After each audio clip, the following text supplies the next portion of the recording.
Yes, Devashish, you're audible. I want to do a research study, ma'am, regarding the pollution and means in my university. What happened? The people are not aware of that. So I need to write a procedure. Could you verify it according to the ethnographic research point of view? How can I write it, or how can I means go through the step by step approach? What is your topic? Can you repeat that? Means I need to study those people are still educated. Then why they going to do this pollution again? Means in my university, all people are not means under means already university students. So still they don't aware of this pollution and all these things. They continually doing it. So what is the reason behind it, and the so why they do? Okay, I understand your topic and the concern. So the very first step that I think you should focus on right now is that is your study ethnographic. So if you are like thinking of multiple ways in which you can solve this problem, or you might not just solve this problem, but you'd want to majorly understand why people, even though they're educated, but they are not conscious about the environment and keep polluting the environment enough. So what you'd want to do is first like make a research question. So if you are majorly into why just people of your university are sort of not following rules and not being conscious of the environment, then you can maybe think of doing an ethnographic approach. But otherwise it becomes difficult, because what happens is, as of now your topic is quite vast. So, and ethnographic research mainly requires you to stay with your participants for a long period of time in the field. So, like if you can spend a lot of time with your uh, participants, the participants in your research would be majorly the your peers, right? People of your university. So, uh, what you'll have to do is you'll have to like spend a considerable amount of time with them, and ask them questions in between and see their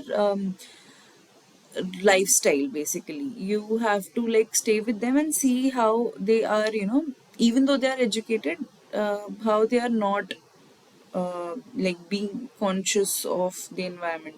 They might be like throwing away wrappers here and there, they might be polluting any water bodies or anything like that. So you have to be like very specific about your research question. You have to see that what are you interested to learn about, right? That is one thing. And the other thing is that if you have decided a research question, you can go multiple ways in it. You can, depending on your research question and what you're interested to find, you can employ different research methods, which may or may not include ethnography. So only if you think the context, that is the um, environment in which you are, if you are really interested to know just why people of your university are not conscious about the environment, and you are just focused on you know learning about their habits, then ethnography might look like a sort of better approach than others.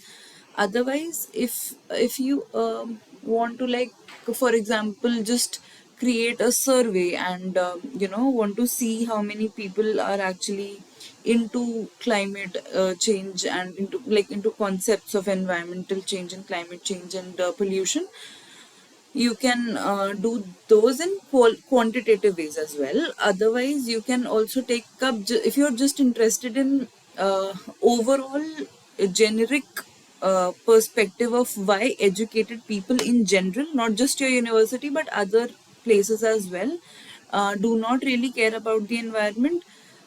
Then you can go about doing interviews and doing just generic qualitative research, not an ethnographic one. So ethnography comes under qualitative research, but This is a very specific type of qualitative research, which would require you to stay for a longer period of time with your participants. So, yeah, if you think that is the case, then Yes, ma'am.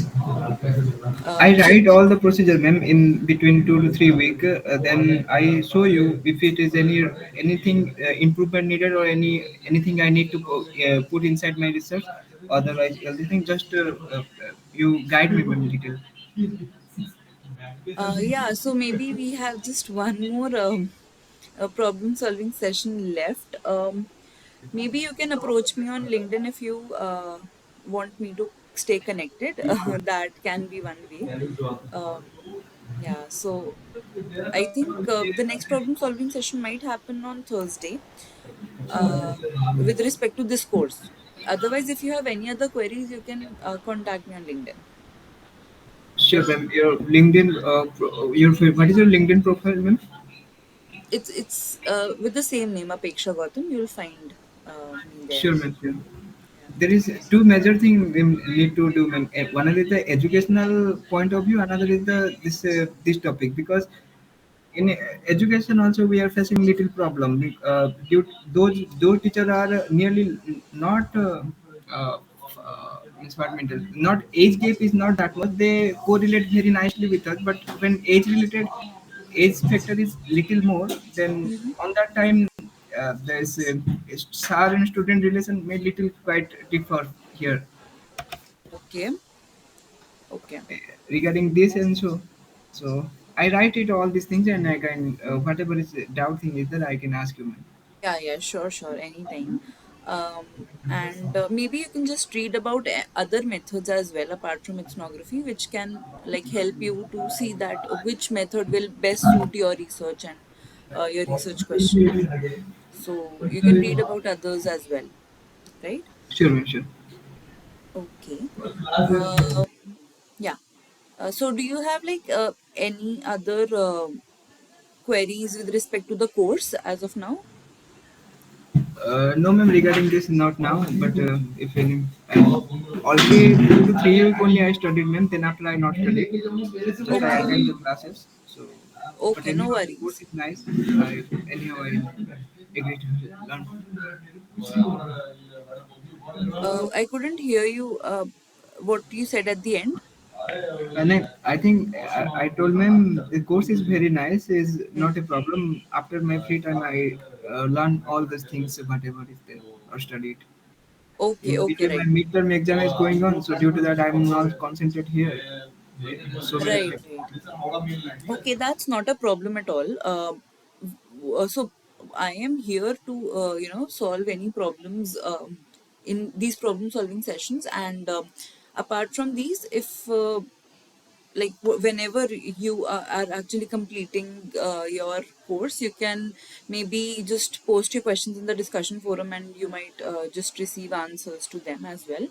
um, you can also talk to different other people who have enrolled into the course through the discussion forum as well. So uh, today I'll just take you forward from where we have left last time. We had almost covered some aspects of week 7. We were actually going through visual ethnography. And yeah, just to start the session, I'll just introduce myself. I'm Apeksha.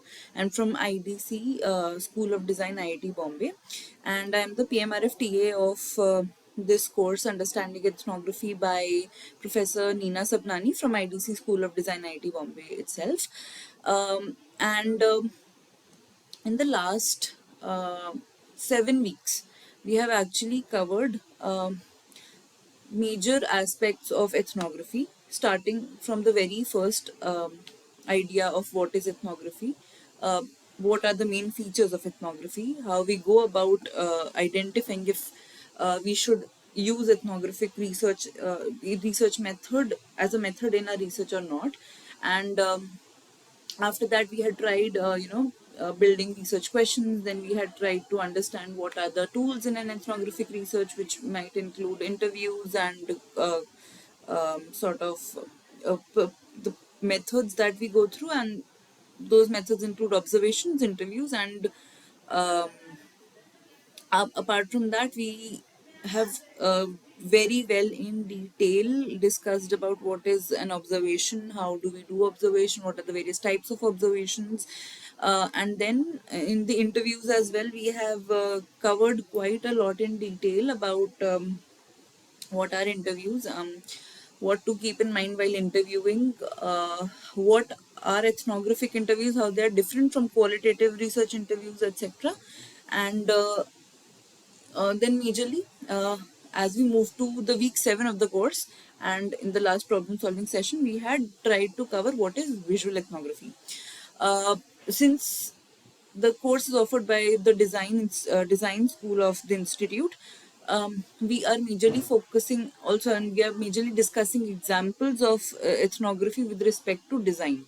So we are discussing majorly examples like you know, of art, of crafts, crafts, craftspersons, artisans, and other examples with respect to designing, where we majorly talk about art, painting, and films. We'll be moving towards films as well and visual ethnography.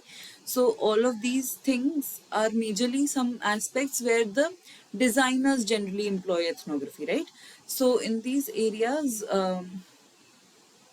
you will majorly so we actually are trying to combine what is generally. So ethnography is considered to be a research method that is generally employed in sociology and other anthropology and other humanities backgrounds and disciplines, but it's not just that. It's not just limited to those areas. Even design can have ethnographic researches, and then we are actually seeing how do we go about it, right? So yeah, now we'll, as we had discussed in the last problem solving session, we will be moving towards from what is visual ethnography to some detailed concepts on what are visuals. What do we actually consider when we say we are analyzing visuals and we are doing the visual ethnography? So how it is different from what we have seen, so that we are coming towards in this problem solving session. I hope we'll majorly cover week 7 here, because week 8 is something different, and I would like to move towards week 8 in the next problem solving session, because that is majorly how professors of IDC has, and obviously and of IIT Bombay in general, not just IDC, but other professors have also incorporated ethnography in their researches. So those examples, which finally cover the whole aspect of how ethnography could be included in research projects, is covered in week 8. So I think that will be majorly covered in the last problem solving session that we'll have next. But in this one, we will try to compile week 7, because it has been like week 7 has been a huge week. This one includes a lot of things that needs a lot of consideration, a lot of learning, a lot of reflection. So all of this needs to be understood very slowly and very nicely. It's the, I think week 7 is the most important week of the whole course, and if you and the most complex one as well, because otherwise majorly the topics seem quite nice and quite easygoing and somewhat understandable, but in week 7 it includes much deeper details of what visual ethnography and what ethnography is, and like also the what aspects do you need to keep in mind while doing this, and very theoretical concepts we are going to cover in this. So some topics were covered till the last week, and yeah, in this week I'll just start with the next slide with the where we had left last time. So I'll just share the screen and show you.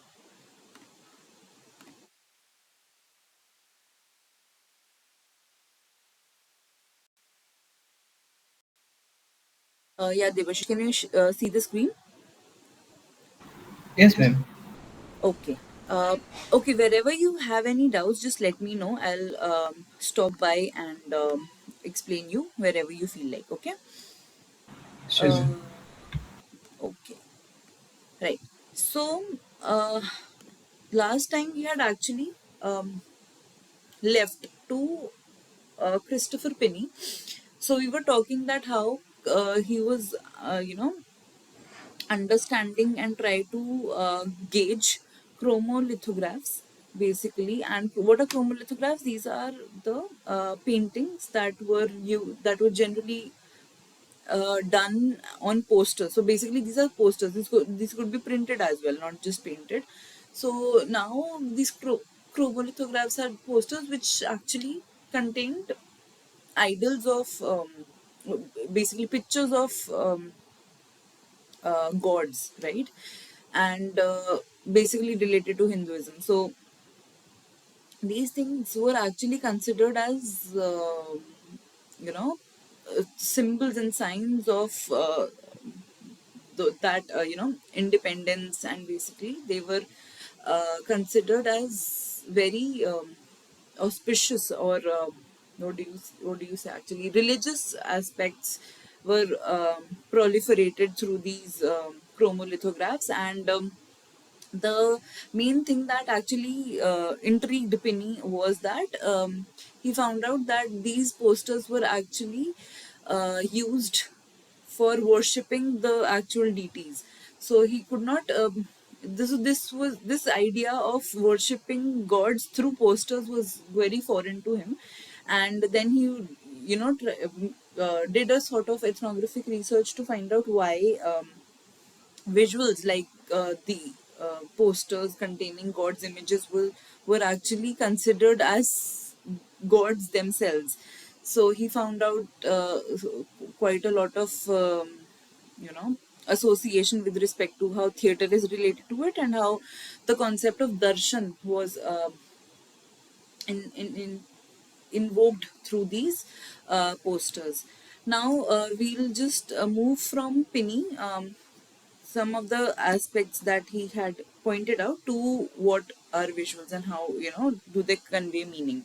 So visuals are not simply mute pictures, they seem to exercise a certain agency, a power over their creators and viewers. So when we say we are actually understanding, or also studying visuals, uh, we also understand that visuals such as these posters of gods are not just mute pictures. So they have meanings associated with them, right?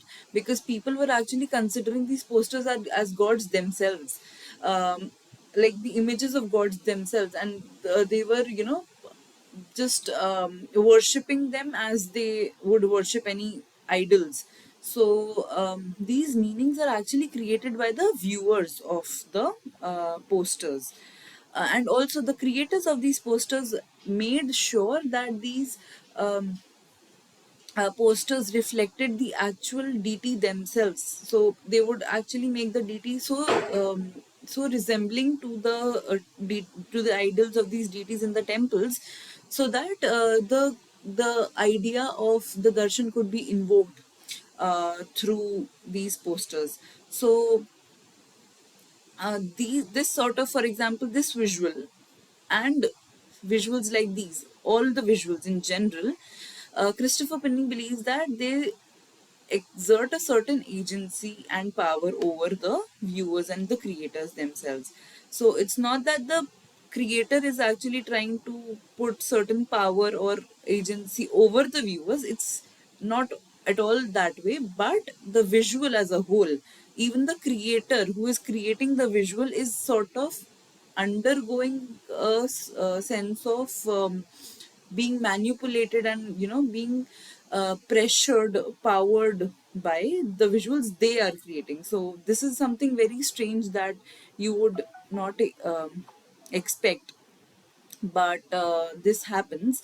And Christopher Penny calls them as the power of images, that even though you're creating those images, so maybe you could be creating drawings, you could be clicking photographs, but the point is these images will exert power on you even though you are creating them. So this was one very different idea that came up while visuals were studied by Christopher Penny. And obviously when even the creator is being influenced by them, the viewers will already be influenced. We will see how this concept of agency and power shifts from the visuals to the viewers and creators as well later. But this was the idea. And then the images are, and then Penny actually says that these images, the say for example these posters, are invested with meaning by those who make, disseminate and consume them. So here again what we are saying is that these creators and viewers that we are talking about are actually putting meaning into these visuals that we see and the images that we see. So it's not that uh, they are actually being manipulated by them. It's also that these are the only people who are actually making meaning out of these visuals, right? So it is important that we understand how important visuals and images are, so that the creators are conscious into creating what they are creating. So they are conscious whatever they are creating will have certain effect on the viewers. And also not just creators and viewers, but people who disseminate is actually promoting such images and visuals. So people who are the ones who actually take these visuals and distribute among people are also the ones who try to find out meanings through these images. If people do not uh, you know uh, create their own meanings of these images, then these images are nothing but just paintings and drawings and photographs left here and there. So it is basically you, me, who are actually responsible for what happens through these images. Yes, yes, Devashish, you can ask anything in between. Ma'am, I asked that the Christopher Penny invented all these things in India or where it is? Uh, so he was actually doing a research in India, in the basically in central India.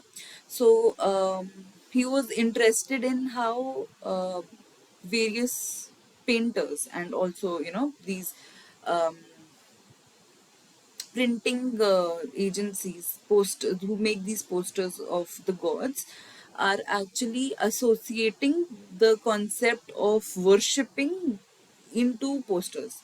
So he just became so interested in it that he stayed here and conducted the whole study. And then sort of when he wrote his findings in his work, we were able to get very nuanced uh, meanings out of his work. So that is what we are discussing right now. It was all in India what he's doing and saying, right? And another question is that Mm-hmm. so this photo and all the visual that is depend upon the society. Means if I'm in the Indian society, then God Vishnu, God Lakshmi meaning to me means meaning to, Right, for me. But if right. I am from Western society, it Hmm. can't it is not a matter for me. It is just a human body means human Exactly. image. Right, So right. True. so in the so Christopher Penny when maybe he's in from America, I don't know.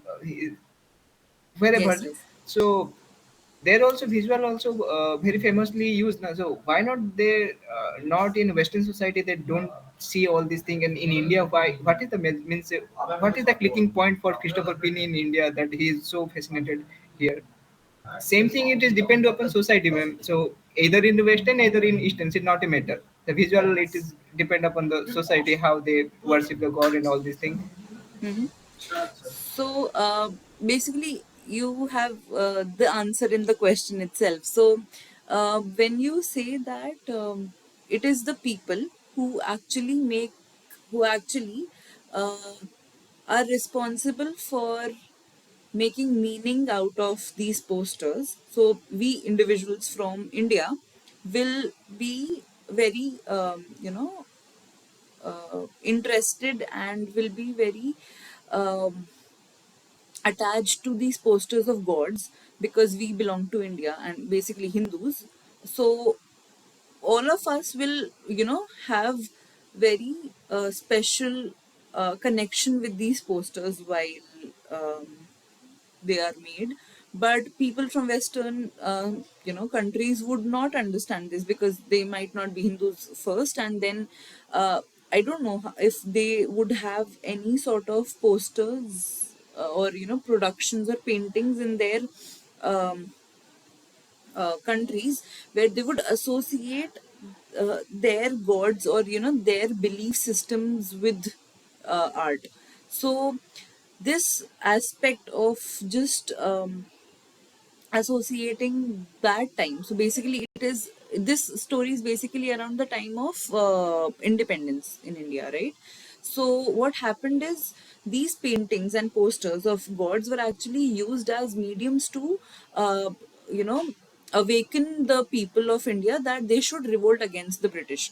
So and the idea of the posters, if you remember, would also be of Bharat Mata, not just Lakshmi Mata and Saraswati Mata, not just them. So the idea of Bharat Mata and India as a single nation would be used and would be proliferated through this these posters basically. So Christopher Penny is interested to know that how these visuals, just images, are actually conveying so many messages, and they're actually putting so much influence on people of the country, basically of India, that they are so thorough with the idea of patriotism. Because of these posters, they have now started um, understanding that that the Britishers were doing them wrong through these posters, and the idea of nationalism has sort of emerged because of these posters as well. So this is very sort of subjective in nature. We'll come to that, what is subjectivity in images. Uh, but this is what intrigued Penny, because otherwise you might also find some sort of effect of visuals in French Revolution as well, and Russian Revolution as well, American Revolution as well. So those are different topics, but when it comes to Indian revolt of independence, or the struggle for independence, it also included these visuals. So he was very interested to understand how these visuals are actually used to start off these struggles. So that is what was happening. Understand, ma'am. And another thing is that, ma'am, make this visual so powerful that theater and all create a very good role. Right. So what happened is, since theater was very powerful that time, so these posters were actually created using the same idea of gods. So basically, how Ramayana was portrayed in theaters, it would these posters would contain the same type of depiction of say Lord Ram and Ravan. Um, in their posters as well. So people would relate to these posters very well because they've already seen something like this in theaters. So that they link different things to from like, so they took inspiration from different areas. These posters took inspiration from different areas, and sort of created a wave of nationalism in India that time. Understand, ma'am. Yeah, so this is actually how Christopher Penny is telling us that the visuals, basically, such as these posters, are not just pieces of images. These are not just images that you would just see and go, but they have very deep meanings that people like you, me, and people belonging to that to India would have sort of associated with these images. So that is what we are actually trying to understand here. Uh, yeah. Next, we see that we are talking about so much what are visuals and how is visual ethnography a part of ethnography in design, or maybe anywhere we would say that. So, but the important aspect is that what is a visual? What do you consider a visual when we talk about a visual? So, it basically could be a picture, it could be an object. Now object, I had actually discussed in a previous problem solving session as well, where we had discussed how researchers use objects of memories. So basically those could be artifacts, those could be some, uh, elements of memory, like maybe as I had discussed that in during the partition, to understand how people tackled uh, the whole scenario of partition. uh, they would remember those days through pictures, not just pictures, but through some um, little things that were left behind by their loved ones, right?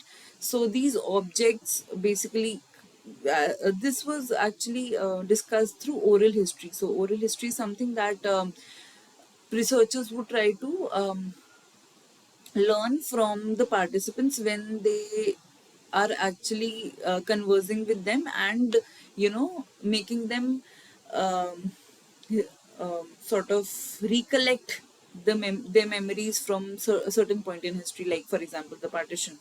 So these objects, so objects can be anything, as you know. These pictures, objects, paintings, prints, films, photographs, and things and objects you here see are very abstract things, or abstract words which you cannot define. So everything and anything that you see will eventually become a visual.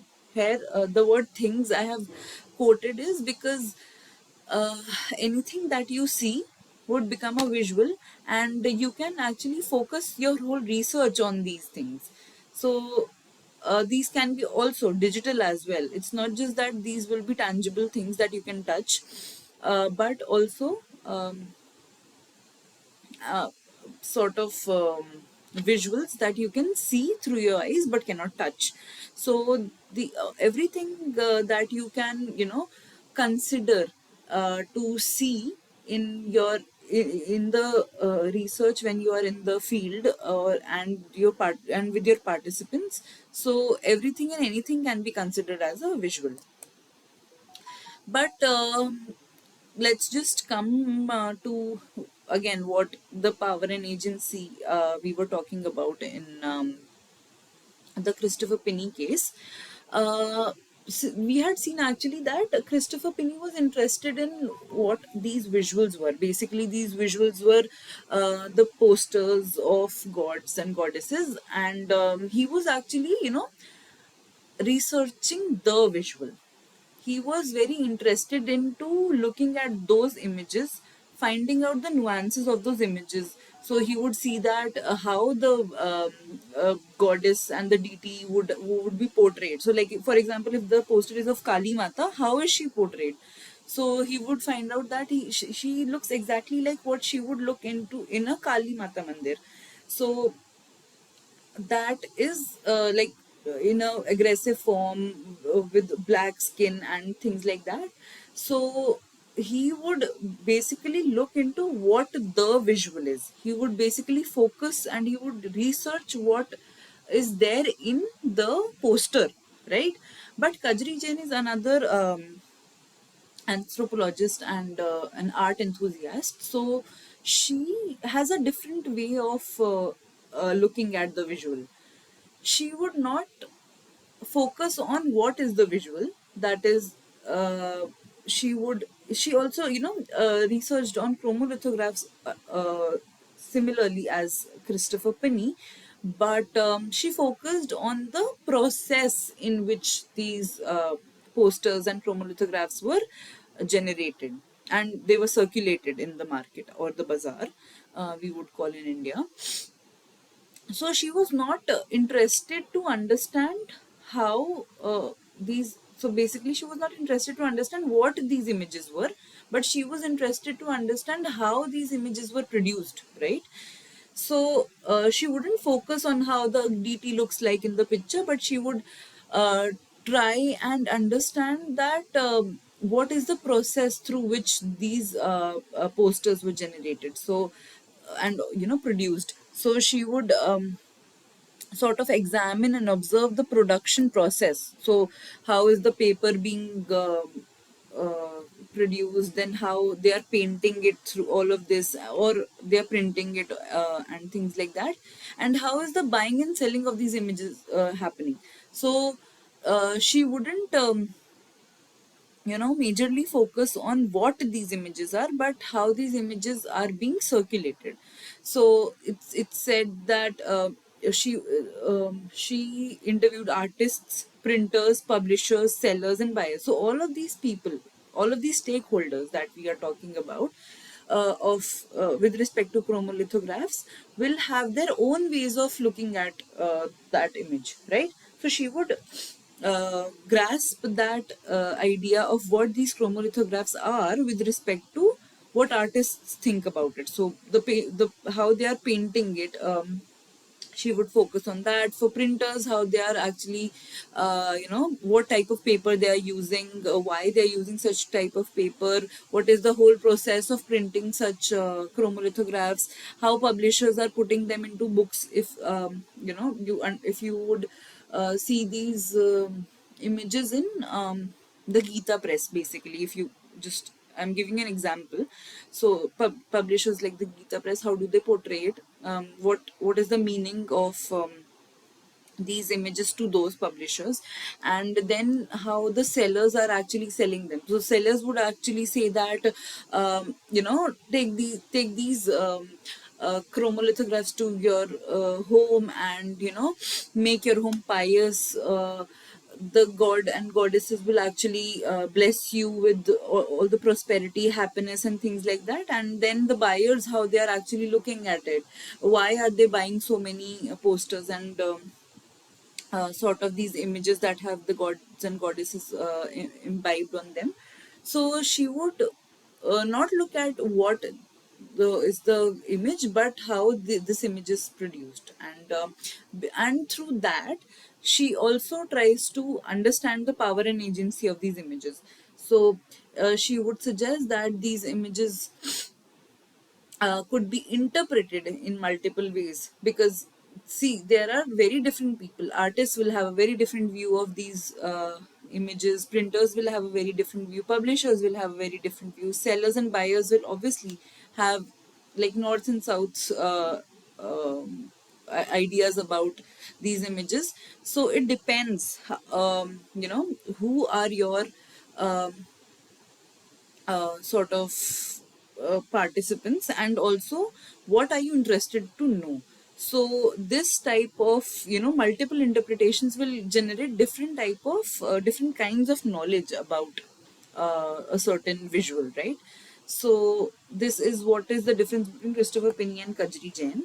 So when we're talking about this, it is also very important to see that to research the visual means to create and construct visuals as a way of learning from our participants, and to interpret and represent what we learn from these visuals. So um, it is basically that when you research and study, basically research is something that we do in the whole process, but study is what we, when we say like reading the pictures and understanding what is there in the pictures. So it says that to basically research the image, the picture, the visual that you are actually seeing, uh, is a is sort of a way in which you are trying to learn what your participants are trying to say.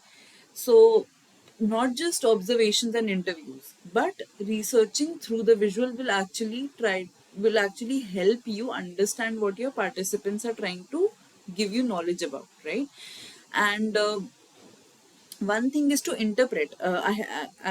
We had actually, sort of discuss this in detail, what is interpretation of the visual and what is representation of the visual, quite a lot in the last problem solving session. So yeah, here it is again that you have to you know understand that this the the visual means is basically a way you are um, taking and grasping knowledge from the participants, and you have to sort of one interpret this knowledge and then represent this knowledge to the world. So you learn from your participants, interpret all this information, and then represent what you have learned to the world, so that you can sort of be a medium between your participants and the world, right? So again, what are these visuals? These could be drawings, photographs, videos, comic strips, infographics, etc. And this is, these are the kind of things that you could be making, or you are actually, trying to capture from the field. So you could be making drawings, you could be clicking photographs, you could be making videos, you could be making some comic strips to represent what you have learned, and you could be also maybe using making some infographics to show what you have learned from the field. And the use of visual devices is actually done. Visual devices, basically, maybe you could be using a camera, you could be using a camcorder, or anything like that to, these are the tools basically through which you um, learn, and through which you try to record your knowledge. And now when we come to researching with the visual, so basically Christopher, when he was he was researching the visual, right? But when we are actually researching with the visual, there are various aspects that are associated with it. And majorly what happens is, if you are actually clicking pictures in your research, you are doing research with the visual, and you may or might not be doing researching, you might not be researching with the visual, sorry, researching the visual. I know it's quite complicated, and I'm staggering a bit in between, because these things are very complex to understand, because whatever there is in this world is quite complex. So when you are actually trying to find some realities, you are trying to delve into some meanings of what you see, then it becomes very complex. So it's just that what you see is one thing, and what is behind what you see is something else. So you have to find out the meanings of what is behind what you see. So it becomes quite complex, but we'll try to break these things down into some understandable pieces. Now, when we say we are researching with the visual, we are actually what we are doing. What we are recording observations. So recording observations could be like, you could be clicking pictures of your participants. You could be clicking pictures of the environment, basically where you are. So if you are in a desert, or because your community lives there, for example, with respect to the run of Kutch. Uh, a study that was done by Professor Nina Sarnani, that was uh, situated there. So she took pictures of the desert and of the participants involved into art and things like that. So taking these pictures, recording videos is actually ways of recording your observations and then interpreting and analyzing them. So it's not, your job does not end there when you just click pictures and you're done, and you leave to the audience to comprehend what is there in the image. It doesn't work like that. You actually have to create a whole story out of it. You have to uh, make meaning of those pictures, and you have to uh, sort of explain what these images mean that you have captured to your audience, whoever will be reading, or reading your research or watching. If you've created a film out of that, uh, out of your research, then they'll be watching it. And you basically, it's you who are going to induce meaning into the pictures that you have clicked, of the videos that you have recorded. So you have to first interpret what these images, what these videos might mean, why are your participants saying certain things, and then you have to analyze them. And once you're done, you have to represent it. So representing is the way, that is, if you're maybe writing a research paper, then you are representing your ethnographic knowledge through writing. But if you're doing it using visual media, then you can maybe like clicking photographs and videos and drawing. So basically, there are various ways in which you can represent your ethnographic knowledge. People do it in multiple ways, like using photographs. If you have collected a lot of photographs, people try to make photo albums out of it, or they might just sort of try storytelling, in which they would create a photo essay. Photo essays are where you generate a whole story out of your research through the photographs and through descriptions of what these photographs mean. And through videos, you actually create films, or maybe short movies or anything like that. And through drawings, you create illustrations. So all of these, you do, if you employ visual media in your research, you do all of these things so that you could grasp the essence from the field and then communicate it to the outer world, right? So recording visuals can be a means of analysis as well. It's that it's not very, so when we talk about research, we generally talk about steps. So once we say that we are collecting data, then we are analyzing data, and then we are putting out our results. But it's not always a step by step procedure, and it's not always that these things are differentiated from each other. Sometimes collecting data in itself is sort of analyzing it. And this is what we see here, that recording visuals can also be a means of analyzing your uh, context or your environment simultaneously through. So what happens sometimes, that while recording videos, you actually see something that you haven't might not have observed if you were not recording it. So this becomes very important then. So now there is one this study that the course talks about, and this is a very heart touching study that is actually done by Dr. Donna Barnes and Lori Wiener and Taylor Brown, Susan Taylor Brown, her name is. And these uh, researchers have actually uh, tried to understand how HIV infected women would like to portray themselves, uh, and how they would be, and if they like think about their children, that what will happen to their children, how they will take care of themselves if they are not, alive, because of HIV in a few years. So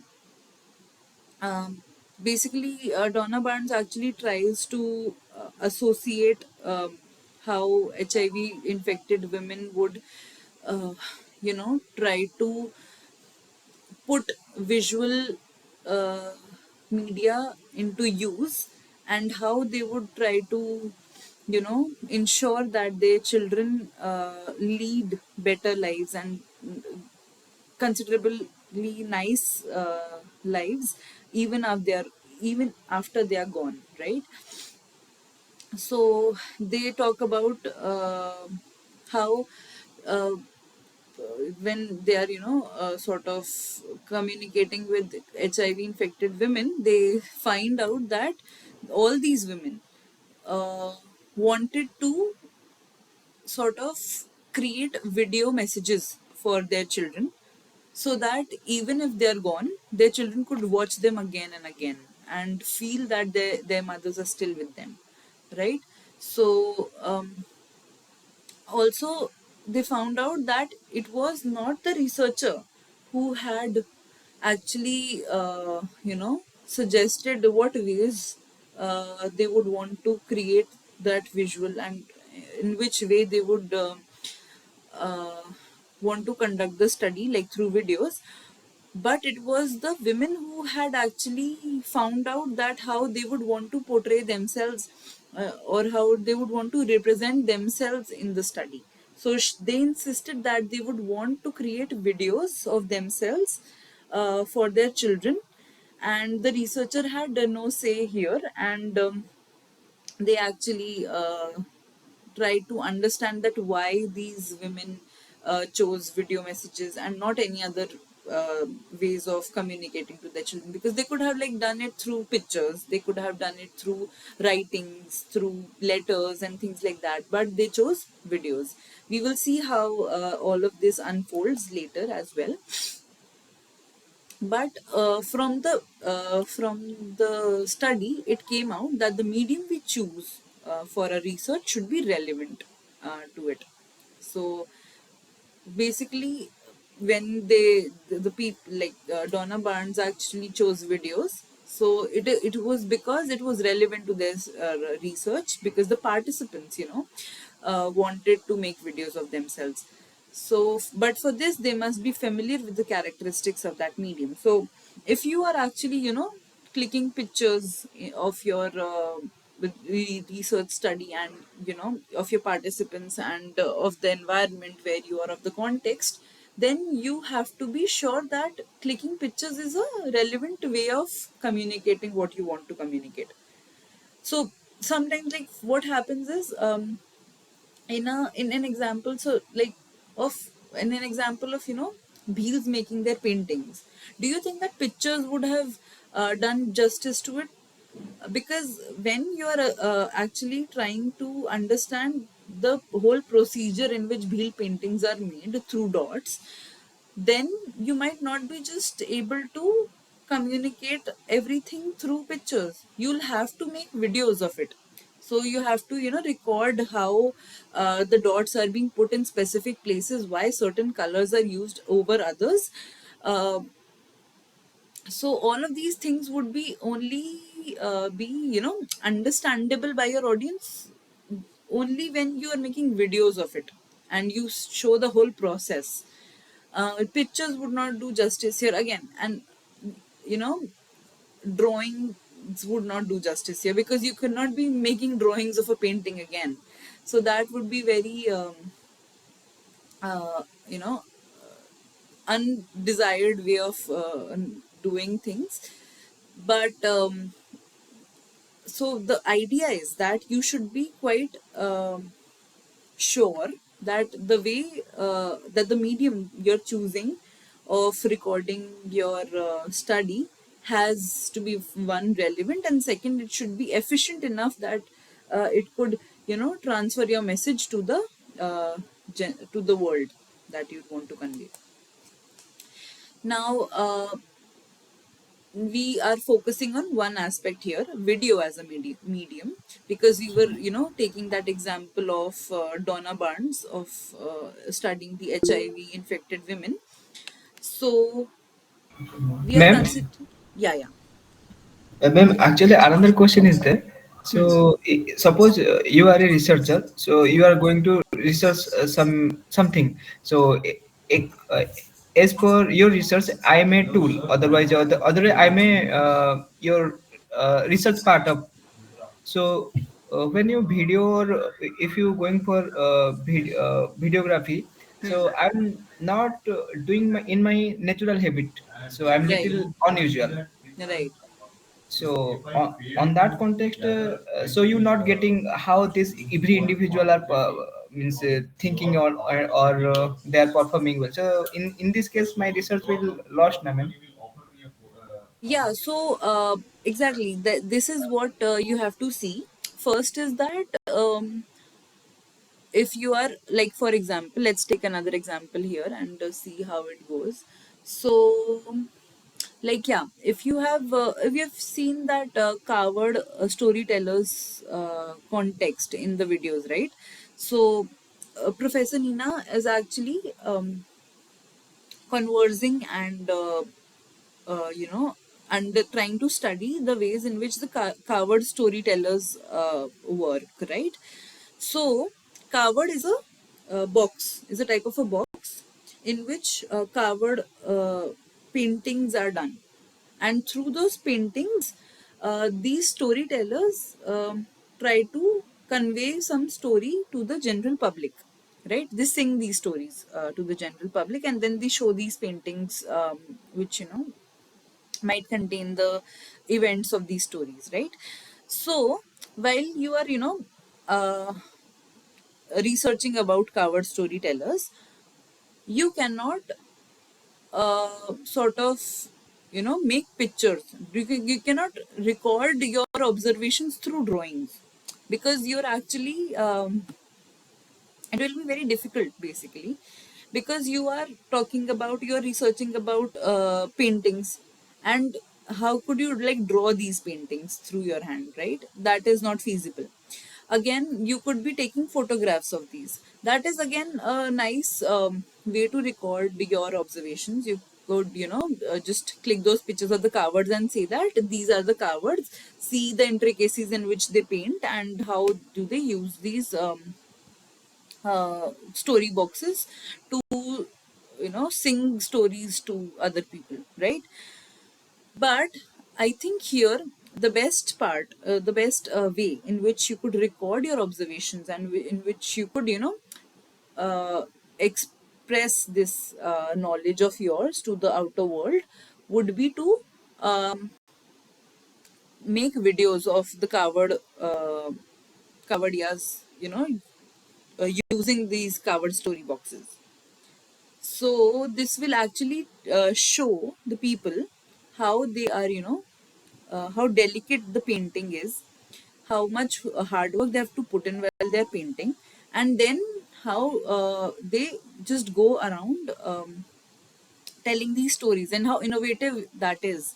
So the essence, actually, you have to cover every aspect of the covered storytellers. You have to cover them, and I think here videos is a nice option. But for example, you cannot operate a camcorder. You don't know how to do it, and you can't make videos. So then you should not be making videos. You should then just move to another way in which you can express yourself better. So you know how to click pictures, but for example, you don't know how to take videos. In that case, pictures would be a nicer method to express what you have learned from them, right?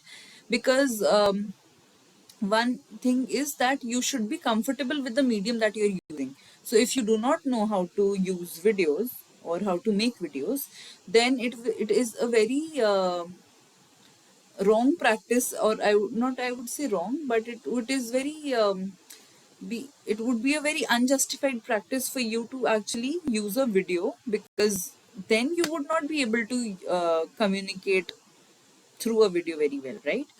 So you should be comfortable with what ways of recording you are employing in your study, right? So I hope that answers your question. Hi, yes, ma'am. Yes, the basically the question is that if I'm videography some other persons, or Yeah, making video of some other person, so they should be in comfortable zone, means right, so exactly. that they naturally behave how they naturally behave every day. Right, So, yes, uh, exactly. so That's that is the point for me. So I can know how they think, or whatever my research point of view, I can capture all these things. But when I go with my camera and I start video, then they behave unusually, or they behave anyone watch me and I do all these things, and then at this point of view, my research is fault, na ma'am. So right, right, right. Exactly. So we will come to this point like in a few slides. I will be exactly saying what you are saying right now. You have just struck the right chord right now. So I will just come to this point in a few minutes, right? Sure, sure. Right, okay. So we were just coming to first, like how a video is as a medium helps, in ethnography. So video is very helpful in representing their own situation. So what happened is, in the case of these HIV infected women, through the video they were very well able to express how they are feeling, right? And what is their current situation, then making sense of the situation through the act of recording. So once you are actually looking at their videos that they've created, you get the idea that, oh, such a pain they are actually undergoing through. And if there were pictures of these HIV infected people, you would not have got the idea that what they are going through, because pictures would not convey anything. They would not show you how painful their experiences have been, and even audio recordings would not tell you similarly. So videos were a very helpful medium of making sense of their situation. Then depicting the emotions underlying their words is also very important. Um, your facial expressions actually tell a lot about how you're feeling. So if and basically your eyes are very expressive, right? uh, if whenever you are in pain, you can actually understand that the person you're watching in the video is in pain through their facial expressions or through their body language. So all of these things are also very clearly depicted through videos. And the idea of understanding the meaning of mothering could also be done through videos only.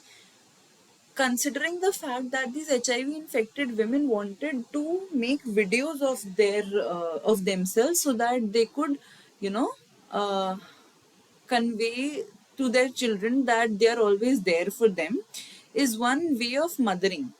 It was one way of telling how they are still in the idea and the job of mothering even when they are not there for the children, right? So video helped a lot in this case.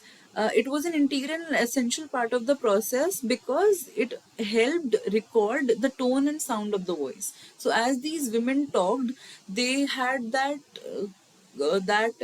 tone of sorrow in their voice. They had that tone of love in their voice, and this could be easily comprehended by people who are actually watching that video, right?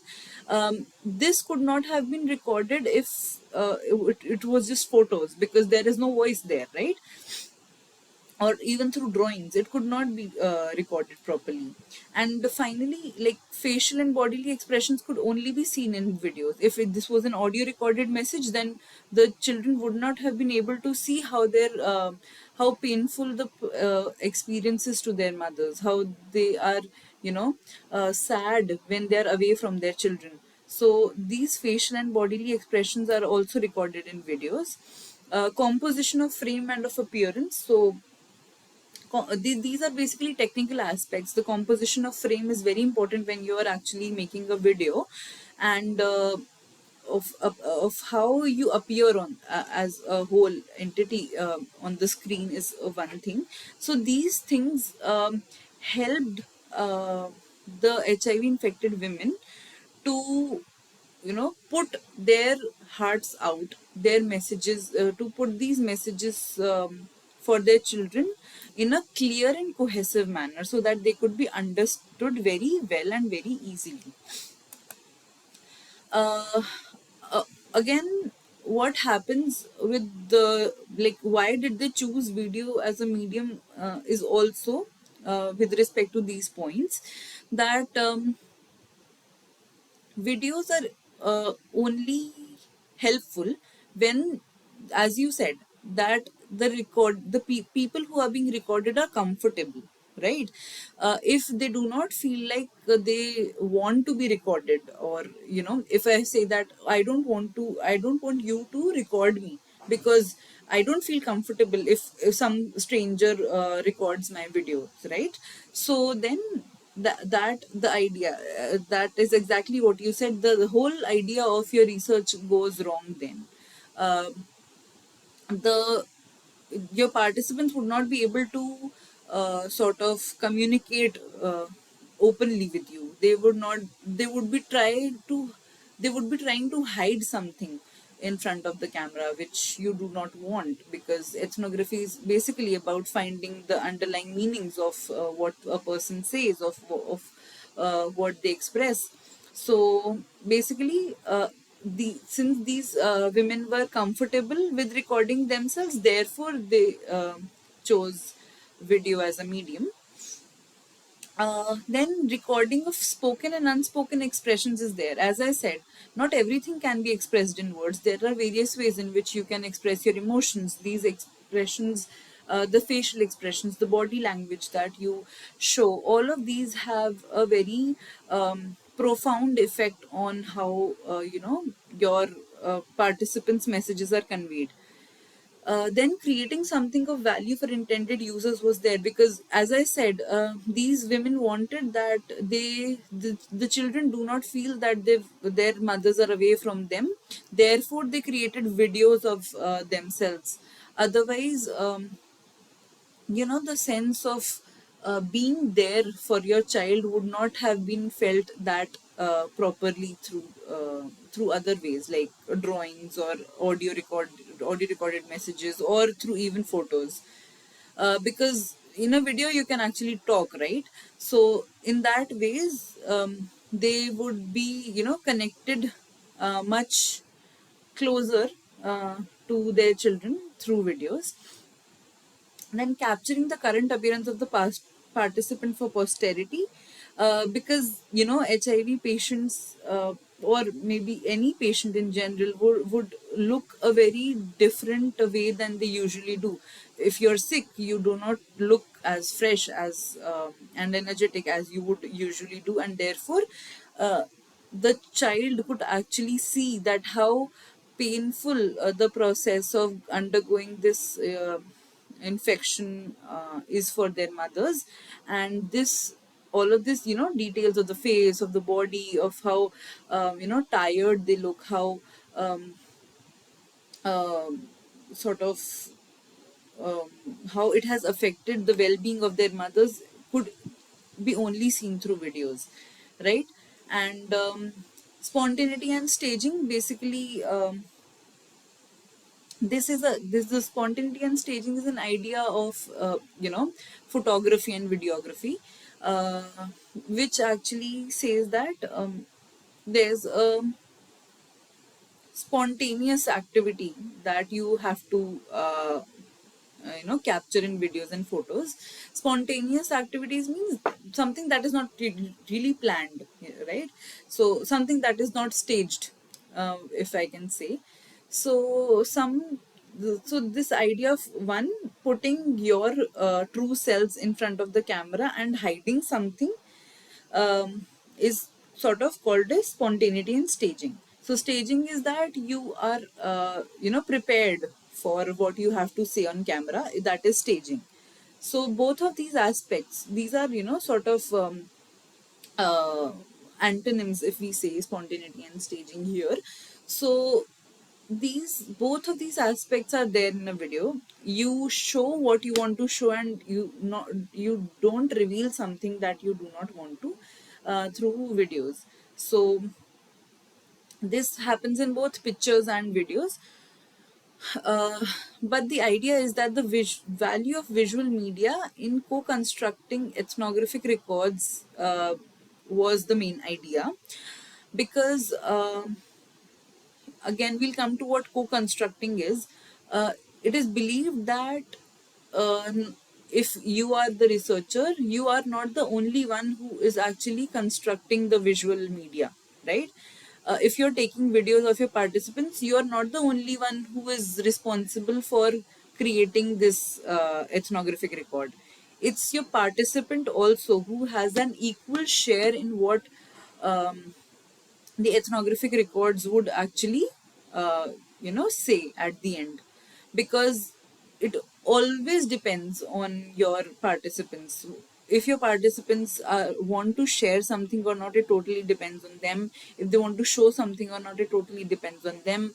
So it is a sort of a 50-50 share of what ethnographic records are. It is half the way that the ethnographic researcher wants to have in the story, and the other half is given by the participant only. So we'll come to what is all this. But let's just cover some technical aspects. So one aspect is of photo elicitation. Photo elicitation is majorly not just photographs, right? When we say photo, it looks like we're only talking about photographs, but it is not just the case. The idea, the concept of photo elicitation is that through the use of visuals like photographs, videos, drawings, etc., you try to bring out meanings that cannot be, uh, comprehended when you're just using words. So, like for example, you are taking interviews, and you ask your so for example, let's just take the idea of covered painters and storytellers. So what happens is that you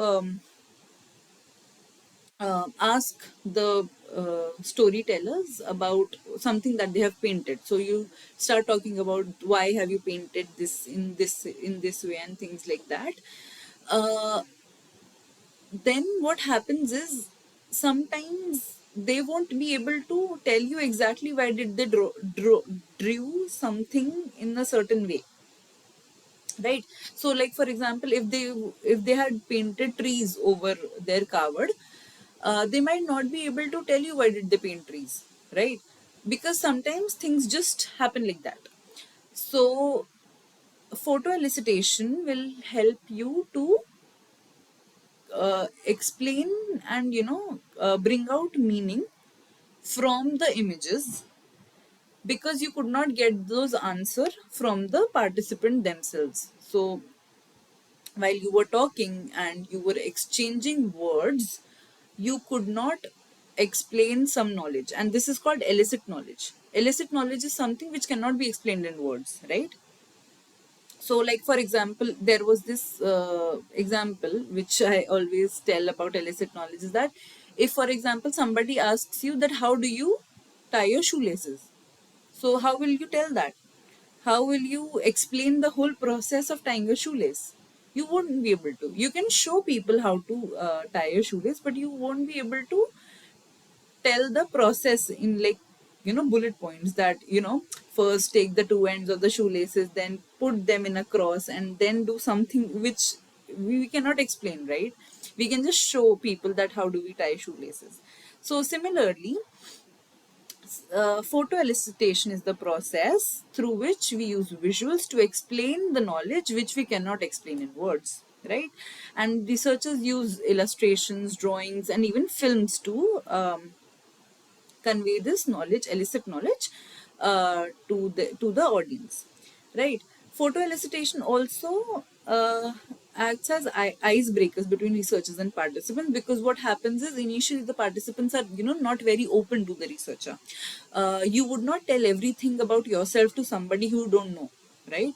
So many a times researchers, what do they do is, they like if they go with the camera in their hand, they just um, uh, very nicely ask the participants that would you want your portrait, if they are drawing it and or painting them, or maybe they would ask that would you want your picture, I'll just give you your picture, and I'll get you clicked, you can pose for me, I can give you your picture, and things like that.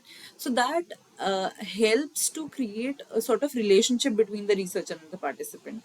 The participant eventually becomes comfortable with the researcher when they are sort of making drawings of the participants, or maybe taking their pictures, etc.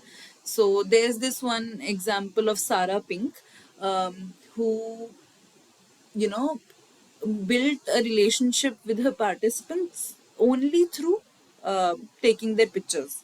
So she would ask, so she was doing a research on bullfighting in Spain, the phenomena of bullfighting in Spain, and then like it's quite common to have a video camera in hand and click pictures of what is happening.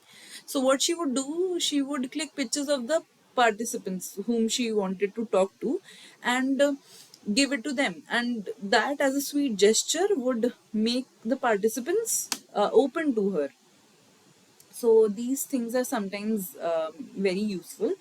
Then it also acts as a way to overcome language and cultural barriers, as we had discussed it quite a many times, that if you do not know the language and culture of the people who are your participants, then it becomes very difficult to actually use words to explain what your participants feel like, right?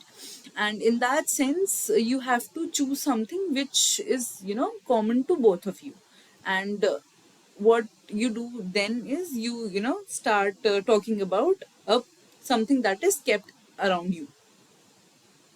So this way you can again start off talking with your participants, and try to build relationships with them. And finally, it's a quite popular way in which designers who wish to learn the needs and desires of the participants, they use it, right? So basically, designers use this idea of photos, of taking pictures, of making videos, of making drawings of their participants a lot, because it helps them understand what their participants need from them, right? So yeah, and like for example, I'll just tell you an example of that was discussed in the videos. So Karen O'Reilly is was actually, she's again ethnographer. So she was actually doing a study in which she wanted to see if there is sort of a hierarchical structure uh, in an organization, in a company, basically. So when she talked to managers of the company, she would hear that the managers, almost all the managers, say that no, there is no hierarchy or anything in the company. Any employee can come to me and talk about anything, and like they can also go to my senior and talk about anything. So I don't think there is any sort of hierarchy here. But then what she did was she came to the office every day and clicked pictures. So she would click picture of the building, the the way people sat together. She would click that, the organization of the tables and of the chairs. She clicked pictures of that and everything like that, and then she found out that the furniture, or even the way in which people, the furniture arrangement, the way in which people sat together showed a lot of hierarchy between levels, right? So also she would see that the people who are at the higher level in the hierarchy would sit at in the sort of higher floors of the building. They would sit at the top, while people who are at the lower level in the hierarchy, say the employees, would sit somewhere downstairs. So all of these things, even though uh, not done intentionally, showed that it had a lot of hierarchical aspects involved. And when she showed these pictures to the managers, even they, came to realize that yes, there is some hierarchy that exists, which was not very, uh, upfront, but it was, there, and these photos helped them find out and reach that conclusion. So this is what visuals help in. Now there are two characteristics of ethnographic visuals that you have to keep in mind. One is intentionality and the second is interpretation. So when we talk about intentionality, it is something that why you as a researcher have to study a certain type of visual, right? So basically, the intentionality of Donna Barnes in the study of HIV infected women was that she would want to, capture their videos. She would want to make videos of those women because she wanted to understand the idea of mothering in these people, in these women, right? So her intention was to understand how the mothers, HIV infected mothers, would express themselves to their children, right? So that was the intention, and the interpretation that she had from the study was that um, these mothers actually wanted to be there with their children all the time, and therefore they insisted to make videos of themselves. So you have to, judge your ways in which sort of deploy these visual media into your research. You have to look both in these ways, that what is one the interpretation, what is one the intention of your research, and why would you want to, employ this visual device, and the other is how will people interpret it, and how would you interpret it, uh, the whatever visual device you are using, right? So the process of interpreting an image and the meanings gleaned from it make the image ethnographic in nature. So again, we're coming to that idea that the image on itself has no meaning, but when you interpret it and you produce meaning from it, only then it becomes something as a, an object of knowledge. It becomes an object of knowledge only when people interpret meaning from the visual, and it becomes ethnographic in nature. The intentionality present in the making of an ethnographic image directs us to learn from it and the process of its making. So basically, if you have that intention to learn from the visuals, so the image, for example, that you have taken in the field, only then you will be able to learn from that image. So basically, if you want to learn from the image or not, that is your call, and what meaning you would want to uh, extract from that image, is again your call. So both of these things totally depends on um, the researcher as of now. But how do we know that which visual medium should we choose? So so there are four major things to keep in mind before you actually employ a visual medium. So one is the research subject. Um, Research subject is basically, as I said, if you have to, uh, sort of understand or study art, culture, etc. Then it then you have to, choose your visual medium accordingly. Then you have to see that, oh, if you want to click pictures, if you want to make videos, if you want to make drawings, if you want to make notes, so what type of visual medium you have to choose depends on what is the knowledge that you want to seek from the field, right? Then the local culture. So sometimes what happens is, in many culture, it is very uh, you know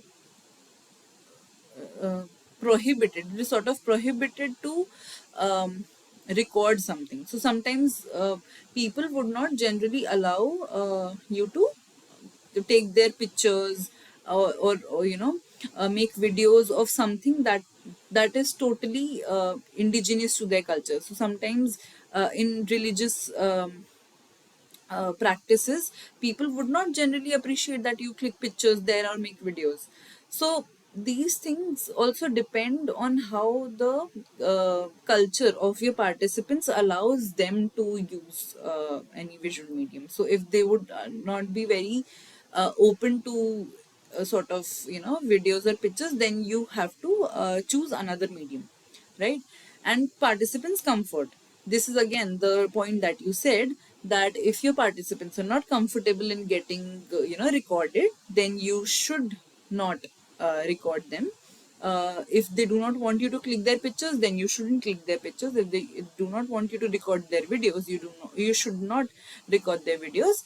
And sort of talk to them about how like which form of medium would make them comfortable, and like which ways they will be able to feel comfortable. So both of these things are very important. And finally, the researcher's skill with the medium.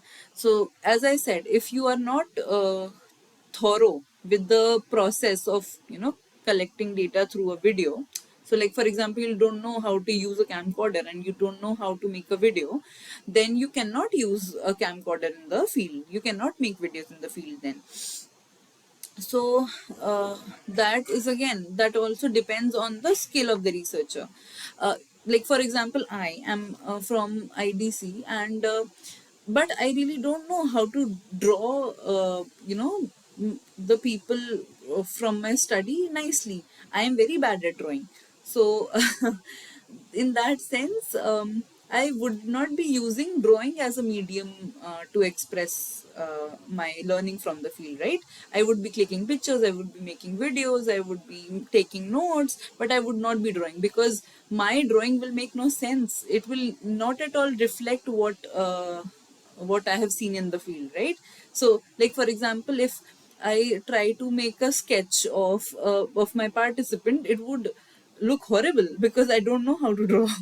So it actually depends on how comfortable you are with using that sort of a medium, right? Now we'll just come to the various ways in which you can do it. So one is filming. Filming is a great way to record activities, but that may be too much of an interference in some context. So as I said, sometimes people would not like if you're going to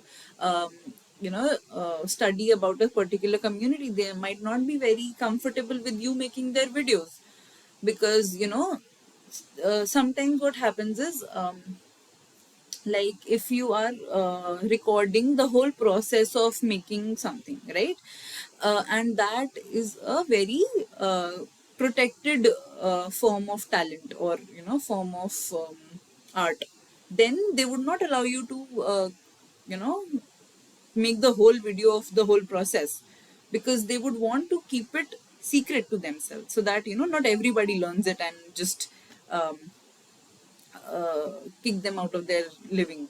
So what happens is that sometimes these communities, like for example, an art form, like for example, let's just take one art form of like the Bhil art form. If the researcher would actually record the whole process of how the paintings are made, then it becomes difficult for the Bhil artist to stay unique, because then everybody will start copying their ways of making the paintings, and sometimes give them huge competition, because then there will be no value of their work, right? Because if everybody starts to do it, then so these things, you have to be very sure that the participants are comfortable doing it, and they do not think that you are actually creating an interference in their lives through filming, right? And but when we compare it with drawing, then drawing sometimes, or majorly, looks like a less invasive form of visual recording, because when you're drawing, it takes a lot of time. You cannot just be fast as much as how quickly you take pictures. You cannot be that fast. Drawings help you create and analyze very little nuances of everything. Like if you are making the drawing of your participant, then you will be focusing on every aspect of their body, like where they, how much hair they have, do they have small eyes or bigger eyes, do they have wrinkles on their face, do they have any blemishes on their face, or do they have hard hands or soft hands, and how do they use different things. So all of those, Yeah, Sorry, Devashish. ma'am. Due to network connection, I disconnected. Okay, okay, no worries. Right. So, yeah, I was just saying that drawing looks like a very less invasive form of recording, because drawing takes a lot of time. You will be, uh, uh, you know, um, have a lot of focus on something that you're drawing, and you will be able to capture a lot of nuances from that, right? So, and yeah, when you are drawing, you have to put a lot of attention of yours into the drawing. Then it doesn't feel like that you're capturing a lot of things from the environment, so it doesn't becomes intimidating for the participants uh, to get recorded in a way. So but filming actually becomes too much sometimes. Another thing that um, differentiates filming and videos and from drawing is that visual media such as drawing enable us to engage with participants as we observe them. So one thing that is very as I just said is very important in a drawing is that you know do a lot of um, engagement with the participant then and there. You observe a lot of things in detail which you might have not done if you were not drawing, right? So like if you are actually drawing a participant in front of a certain landscape, like you're drawing a woman in a desert, for example, then you will observe everything in the woman. How do they dress, how do they sit, um, and also the background. So in the background you'll see that what all is present in the desert, how is her house shaped like, and what is all present in her house, etc. So all of these things you will be observing very minutely because you're drawing them, right? Otherwise if you just take pictures you will not be able to observe that minutely with respect to drawing, right? So, drawing forces us to spend more time with the subject, paying careful attention to its details. As I said, we are paying very careful attention to the details of the participant, but now because drawing is a longer process, so you do not just click pictures and go away. So are actually forced to spend quite a lot of time with your participants in the field, which will eventually help you, because as much as more time you spend in the field with your participants, more learnings you get from it, right? And more nuances you might get from the conversations that you have. And finally, people often enjoy being sketched. Now, just think of a scenario. Would you like somebody to click a picture of yours, or would you like somebody to draw you? So, obviously, you'd like that you are being drawn by someone, because that requires a lot of effort, right? uh, if somebody gifts you a photo of yours and somebody gifts you a sketch of yours, which one you'd like more? The sketch one. Yeah, obviously, because it has a lot of effort. You can see that the person had created a lot of, you had you know put in a lot of his time into the sketch and then gifted you that. A photo is just, it's like gifting you just a fraction of his seconds to you, right? So that doesn't looks like an effort. Therefore people enjoy being sketched, and then that creates a very nice relationship of you with your participants. So sketching and drawing is actually a very nice way to document, or sort of a visual medium in which you can record your observations.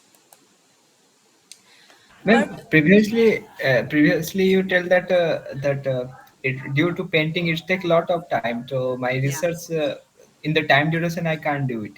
But if I go for painting and all, how it? No, so that depends. So, like, if you want that you have to cover many things in a short period of time, then you cannot just go about drawing and painting, right?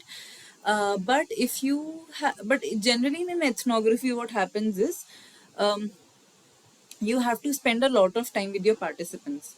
So what happens is that if you're drawing them, you are actually putting a lot of uh, attention of yours into them, and you observe a lot of things.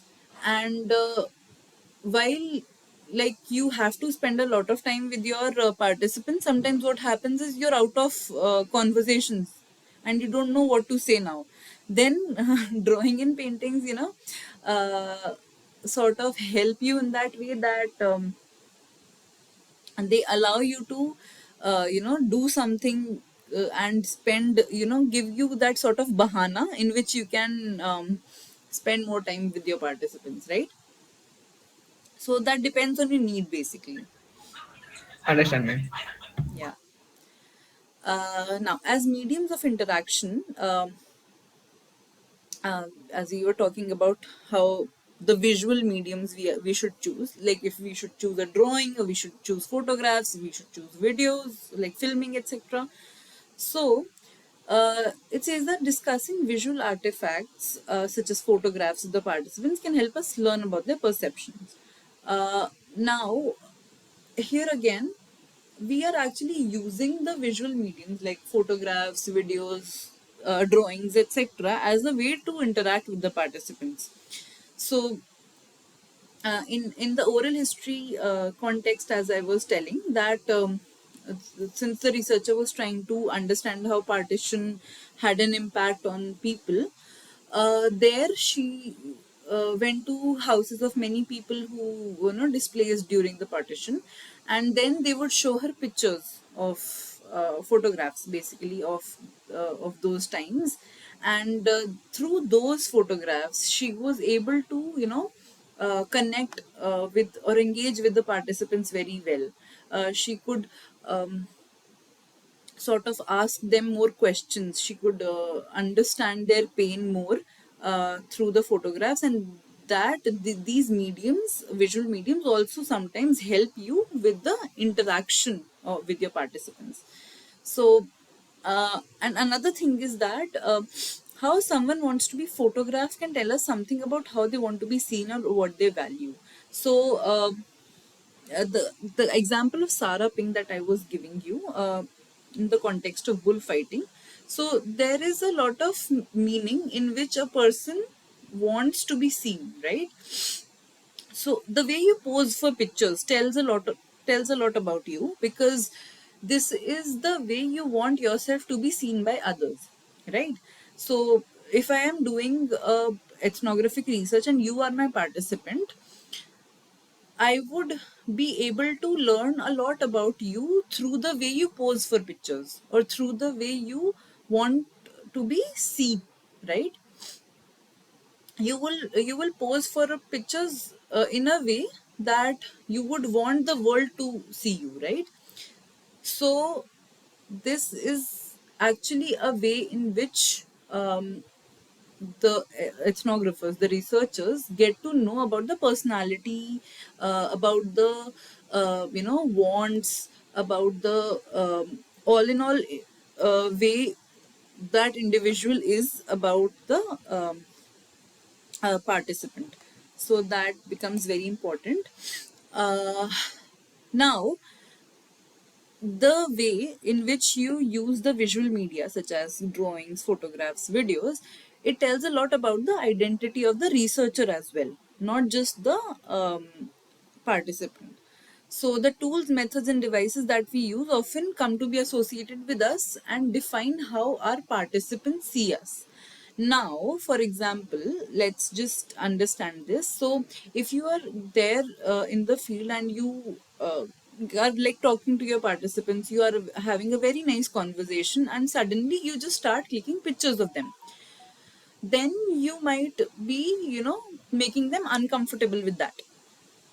So even if you've had a very nice conversation with them and they were comfortable talking to you, it does not mean that they will be comfortable talking to you while you're filming them, right? So if you have had a nice conversation with them and they had started building that trust in you, that with the appearance of that camera, that can completely change. They might not at all then see you as somebody who is trustworthy. So the way you use the visual media, uh, if you're drawing, your participants will see you as somebody different. If you're taking photos, they will see you as somebody different. If you're filming them, they will see you as somebody different. So it defines the identity of the researcher. And that the relationship, obviously, that we build on the field are defined as much by our behavior as by the techniques and methods we use. As I said, if you are having a very nice conversation, it was going very well, but the idea that you actually, without asking the participants, you just thought that now you're comfortable, now the participant is comfortable with you, and therefore you can just film them whenever, will might affect your relationship with the participant. So the techniques in which you record your participants and the way you record them becomes very defining factors of how your relationship with your participant is going to be, right? So you have to be very careful that you choose the right tools, you choose the right methods and devices to record your participants. And so, finally, our use of visual media can become a barrier to access if it doesn't fit well with the context or situation. So, as I said, if you take a video camera and a lot of equipment to places where the community would not want you to interfere, like for example, in a religious procession, in a religious a ritual that is happening, and you take all your equipments and your camera and devices there, then it can, you know, uh, prevent you from actually recording anything there. People would not let you do that, and then it becomes a barrier to the access that you have to the field, right?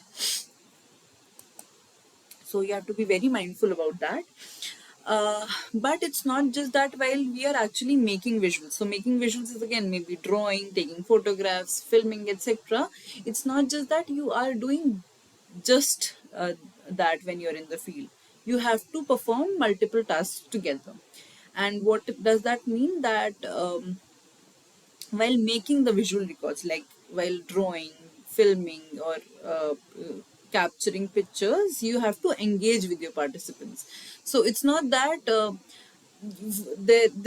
is this process that once you'll interview them, then you will capture them, then you will again interview them, then again capture them. That doesn't go like that.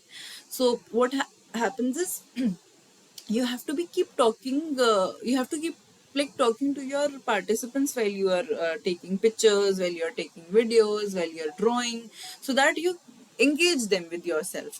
So, and they do not feel like they are being recorded, right? If you like just make strict rules and regulations that like for half an hour we'll take the interview and then we'll jump to recording the making drawings in the field, then that becomes sort of a protocol that you're following, and that becomes very formal. And then you will not have a sort of a cordial relationship with your participants. It will feel very formal. So in that sense, it is suggested that you engage with them while you are making visuals, right? Then learn from the participants. Like obviously when you are there, you are capturing things, you are making drawings, you are filming, you also learn simultaneously, because when you're observing, you are actually learning it. Your mind actually simultaneously learns from whatever it sees, right? So you're learning from the participants, then you're also recording observations. So while making visuals, what are you doing while making visuals? You're actually recording observations, because it is one way of documenting what you have seen in the field, right? So that is again a simultaneous thing. And finally, interpreting observations. So sometimes what happens is that like while, like for example, in the Donna Barnes case, she was filming the videos of her participants, which is the HIV infected women. So she not just only recorded the videos, she also had that, aspect of learning from the participants, and she also had that interpretation going on simultaneously, because she could see that how important these videos are for those participants, and therefore she could make those connections that if I would be taking their videos, it would help me and also help them get better representation. So you have to be doing this simultaneously. Everything you have to be doing this simultaneously so that you can do a proper recording and capturing. Now, there are some fundamental characteristics of visual representations. So, what should your visual representation should be? Representation is again what that you show to the public once you have learned from the field, and what you have to show to the public is representations, right? So, a thick description is basically important. I had talked about thick and thin description in the very first week. So, what is a thick description? That you cover a lot of detail about everything that you are studying about, right? You have to go deep into the meaning. So that is the thick description, which covers a lot of aspects, right? Like if a certain painter is painting in a certain way, you tell that why do they use certain colors, why do they make those certain design, what is the effect of those certain design on the buyer, and things like that. So everything you have to cover in detail through your visual representation. So if you're clicking pictures, you have to click all the pictures of all the things that are associated, right? Imponderabilia is actually the day-to-day activities that your participants perform. So these representations should also include that, not just you have to not just record that is that something special comes up while you're talking to your participants. You have to also record what is like they're generally doing every day in their life. So because that is where the real meaning lies, right? And yeah, the meaning of visual representations is really important. So like for example, let's just take an example in which I say that you go to Madhubani painter in Bihar, and you want to understand about their art. So what you do is you see that they make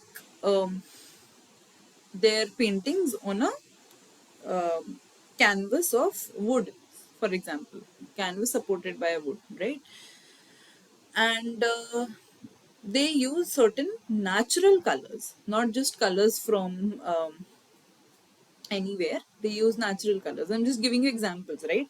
So now what you are doing is you not just and you decide to take pictures of those paintings, right? So you not just take pictures of those paintings, but also of the various flowers that make those paints, right? So you are actually capturing both the final product and the meaning. Meaning is the flowers basically here. That why do they use these natural paints? So all of these things come under visual representation so that you can actually communicate them well. And finally, the social and individual. So these visual representations, like for example, if you are as I just said, researching about Madhubani painters, you do not just focus on one person, one painter. You also take into context the whole scenario. So like you might be interested in filming the workspace of all these painters together. So and how do they interact with each other, right? So that is the social aspect, and the individual aspect is like how different painters would like to make their paintings differently. So you have to record all of these things as well. Now, representation or presentation of ethnographic knowledge through visuals, as we are just discussing, that the representation is very important because that is where you uh, convey your knowledge that you have received from the field to the world, right? So here, the representation or the presentation is important by learning to read the images we create. So, what is reading the images? Reading the images is actually trying to unravel the underlying meanings from the images, right? So, uh, if you are actually, you know, looking at a certain image, like for example, a Madhubani painting, you need to uh, you know, understand that why that painting is created in such a manner. What are the elements that are included in the painting? What do these elements denote? Why did the painter paint such elements? And why did the painter paint these elements in this certain manner, right? So all of these things of interpreting the image is basically reading the image, and it is important to learn how to read these images. So reading these images is basically trying to find out meaning from these images, which is obviously hidden and is not clearly visible. Learn the grammar and language of a chosen visual media.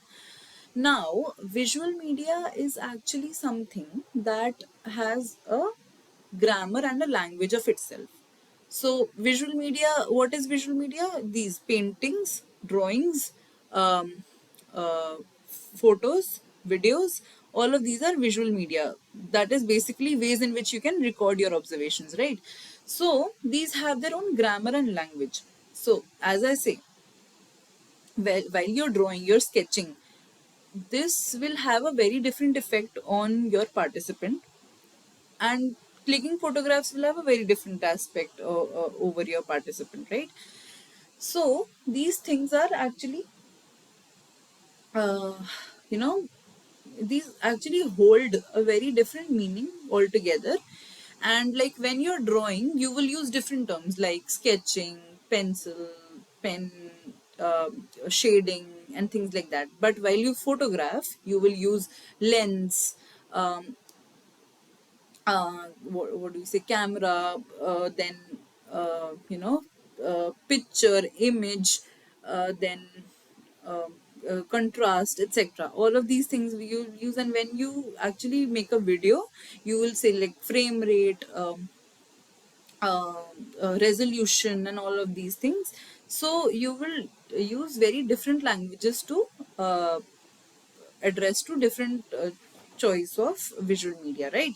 So you have to be very uh, you know aware of how different visual media affects your participants and your study in general, right? Now David and Judith McDougall is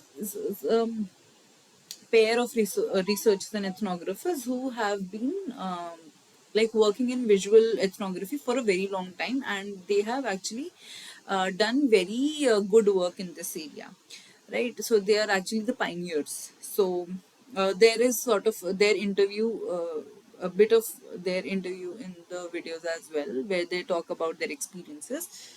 So they say that each visual medium has its own grammar. It uses certain visual narrative devices which viewers learn to read and interpret for meaning.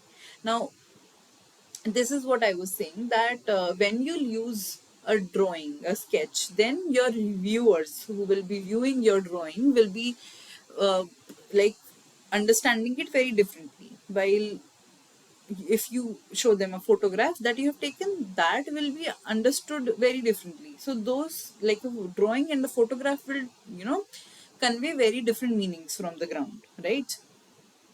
So this is majorly called the grammar of the visual media. And it's not that the visuals are just visuals. These are not pieces of images. These are metaphors. Now, what are metaphors? Metaphors are basically when you compare things, right? And you give a sort of label, or sort of a comparison from one to one thing about something, right? So basically, like metaphors are that I would say, she looks like a rose. So that is a metaphor. Basically, I'm comparing her with a rose, right? So that is something what is what visuals do, right? So what happens is when you click pictures, just one picture of your study would not tell anything, right?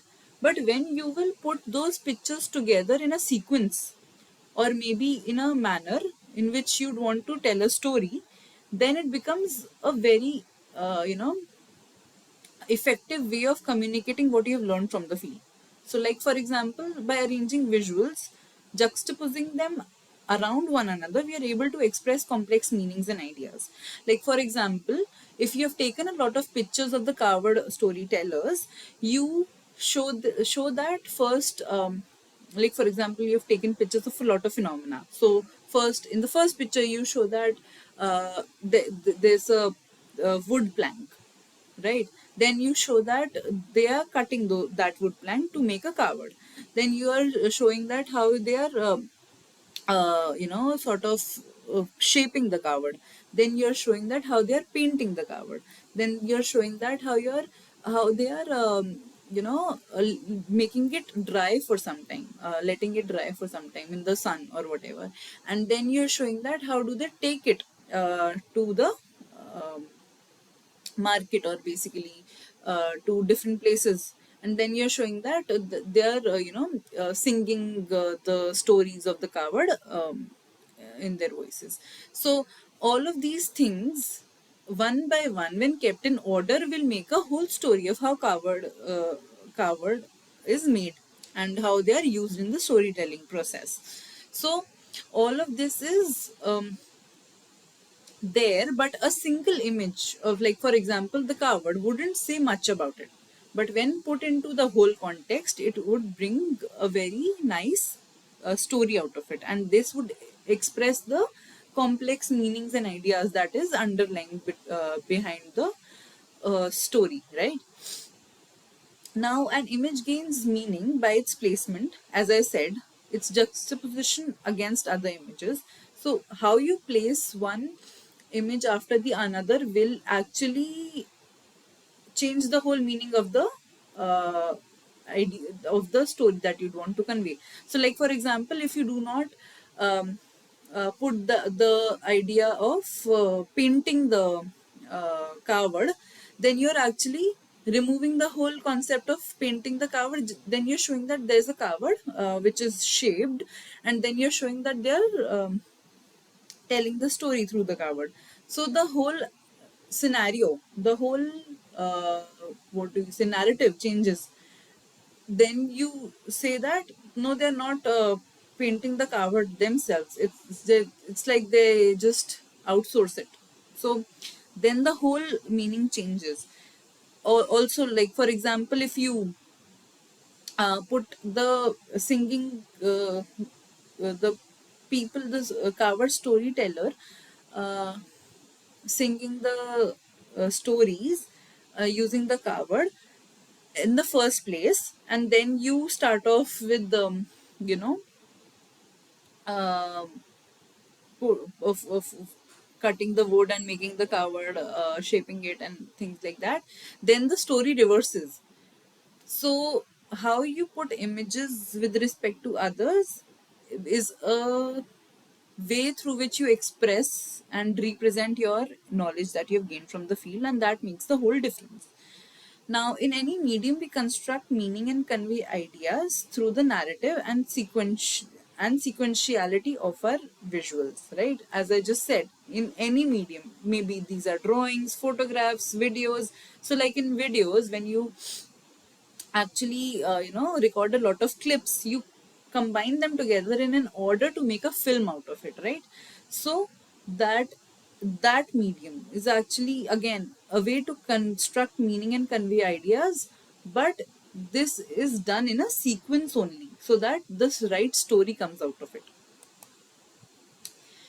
Now let's talk about just subjectivity. So subjectivity is the idea that um, the voices of our participants is very important in our representations. So what happens is, sometimes when you are conveying the story, your ideas are the only thing that look prominent, but the ideas of your participants are nowhere to be seen, and that is really wrong, because that is what you're supposed to do in an ethnographic research, right? So you have to be very sure that the voices of your participants are included in the representation. So the voices can be included maybe through the videos of the participants that you have taken, like through like while you'll go through the videos, you'll see that a lot of ethnographers include their snippets of conversation with the participants, so that they can, explain how the participants feel while they're talking, what do they think about a certain topic, etc.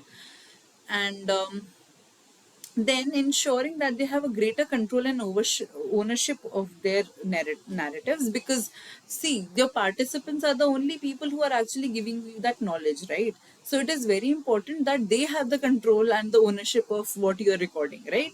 So they should be the people who have the control on what they want to narrate. So it is therefore their the participants ownership and the participants ideas that you should be conveying, right? So like for example, when you have made a film, you shouldn't be at the center of the film.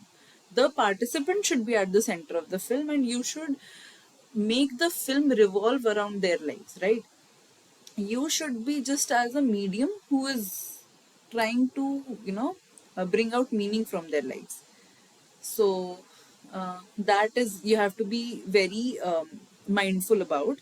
The sound of the participants voice is just as important as the words they speak. As I said, the sensorial nature that we were talking about, that it's not just the words that you have to focus on, it's also how those words have been spoken, right? So the sounds of these people carry a lot of meaning. So like if for example, if somebody feels irritated while talking to you, so their sound will become hoarse while talking about something. And if they feel emotional while talking to you, then they might talk very softly. So the sound of the participant's voice will tell you the differences in which they feel about a certain topic, right? And the major important point is that the sound carries with it all the markers of the participants' history and identity, regional, socio-economic, and cultural. It expresses the emotions basically through their words and silences. So, here you can see the sound actually carries a lot of meaning. So, the participants' history and identity has a lot to do with how they speak, right? I have a certain accent, or I have a certain way of talking because of my history, because of how I have been trained, right? So that depends on the culture I belong to, on the socioeconomic condition I am in, and also in what region I live in, right? So all of these things tells a lot about the participant, and therefore even the silences, like where I am stopping in between, is very planned. So you can tell a lot of, you can actually find out a lot of meaning in which I talk about something. So that is how you understand the subjectivity of the ideas, right? And like, yeah, as we say that meaning is constructed based on shared and individual experiences. So now here we come again on the point that it's not just what you want the audience to see, it's also what your participants have actually told you, right? It's what you have produced as a representation is co-constructed by you and by the participant, or by your participants basically. So this is a shared and individual experience both, right? The maker and viewer of the visuals. Maker is you, and the viewer is basically someone to whom you're representing the story, right? Of the visuals, build on shared experiences to interpret images and imbue them with meaning, right? Now, what does this mean is that the way in which you express the story, basically what aspect you included in the um, in your uh, film, or basically in your drawing. That is one thing, but what your viewers have actually um, you know understood from the uh, from what you have expressed in the film, and what you have explained through your drawings, or maybe images, is very important. So it's not just you who tries to instill meaning into your representation. It's also the viewer how they interpret it, right? So even if you have made a painting, it has no meaning if nobody watches it, right? Only when somebody comes up and tells, oh yeah, this painting is trying to explain this, or maybe is trying to represent this, only then your paintings get some meaning, right? So drawing and animation enable visual representation of the unseen or of different ways of seeing. So it also suggests that the drawings that you make in the field should also enable certain visual representation of the unseen.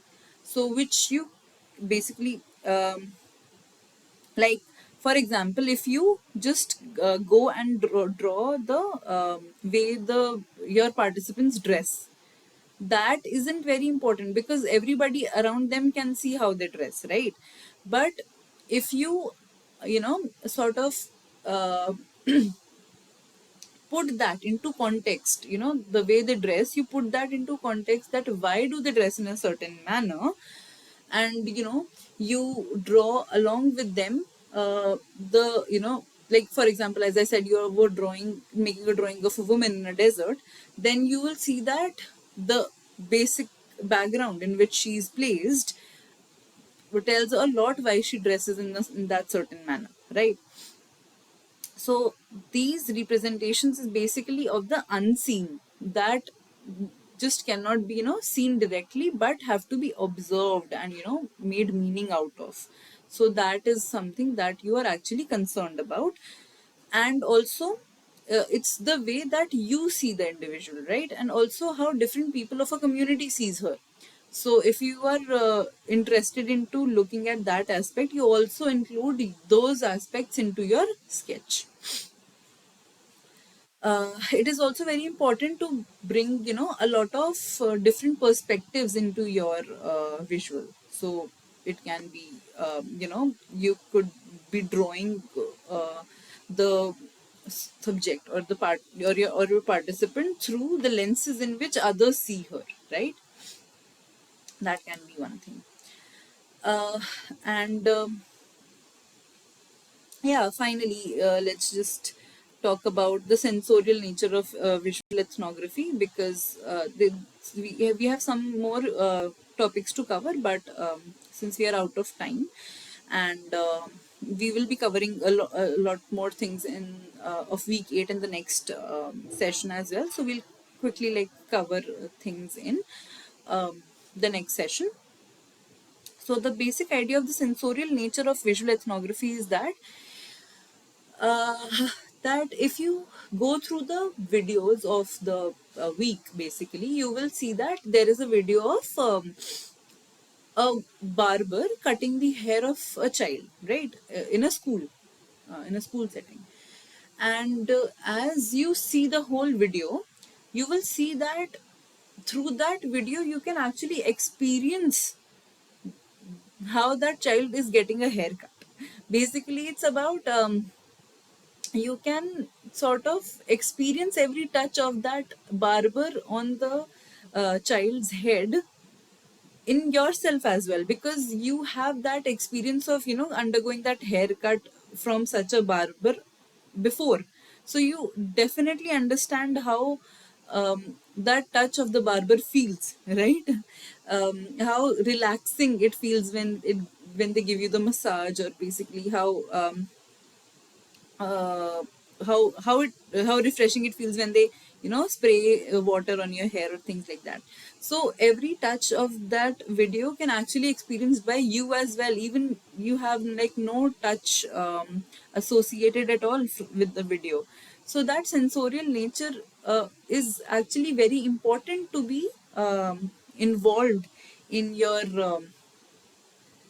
uh, visual ethnography, because that engages the engages the audience very well. Like for example, in a video you see that there is water flowing out on a dry patch of land. So there you actually have that feeling of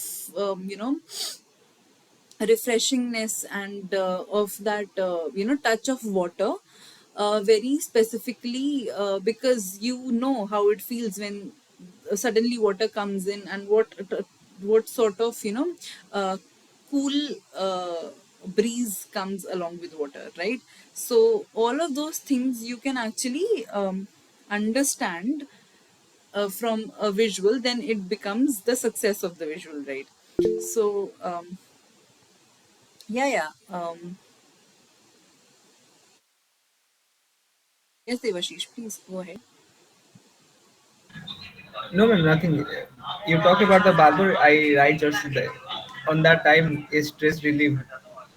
Yeah, stress relief. Yeah, you actually get that feeling that, oh yeah, the stress basically of how the child must be feeling while he's getting that haircut, right?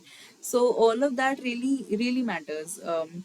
If you get that feeling in that video, then actually that is the success of the video, basically. So yeah, this the thing I want to say here is that through the visual we can experience touch, texture, sound, movement, smell, and any number of sensations. It is hard to believe that how can you experience such things through a video or maybe a picture.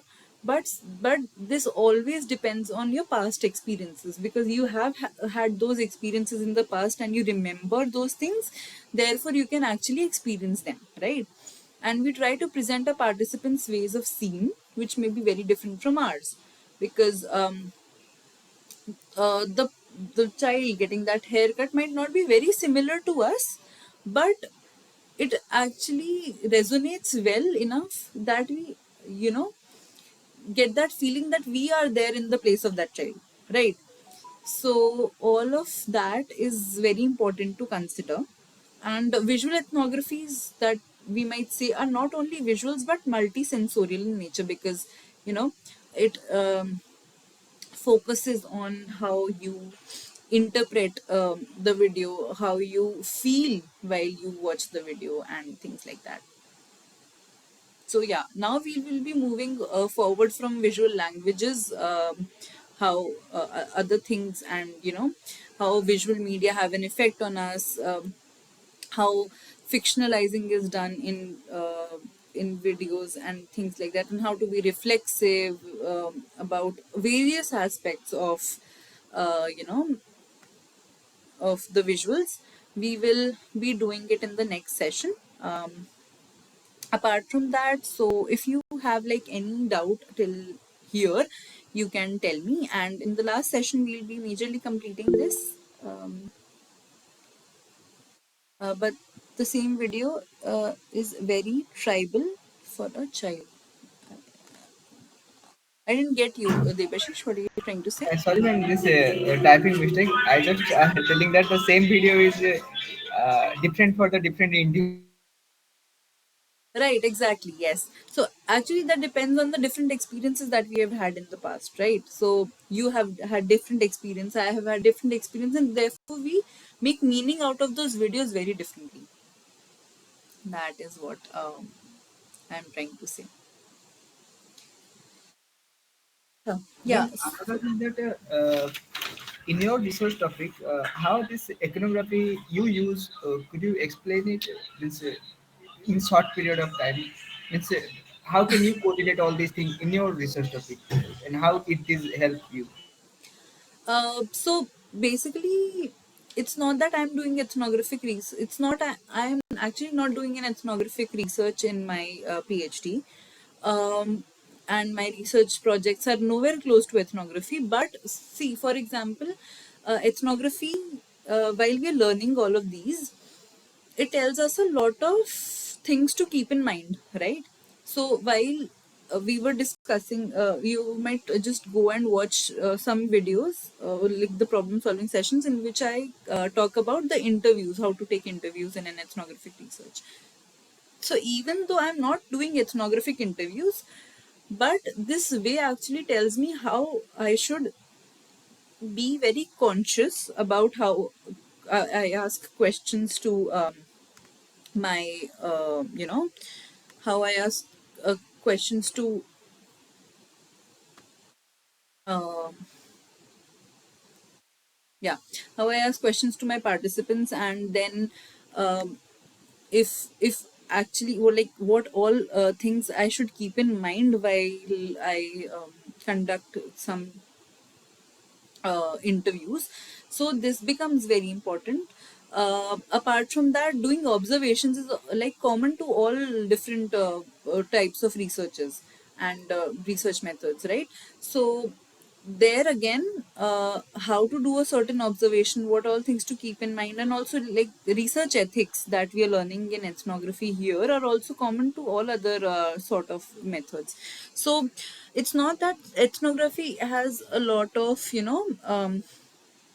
anything different from other research methods. It's just that it has its own uh, special, or specific needs that uh, we have to keep in mind. But otherwise, many research methods overlap with each other in some senses. So it's not that they're discrete objects. It's not like that. They're all intertwined into each other.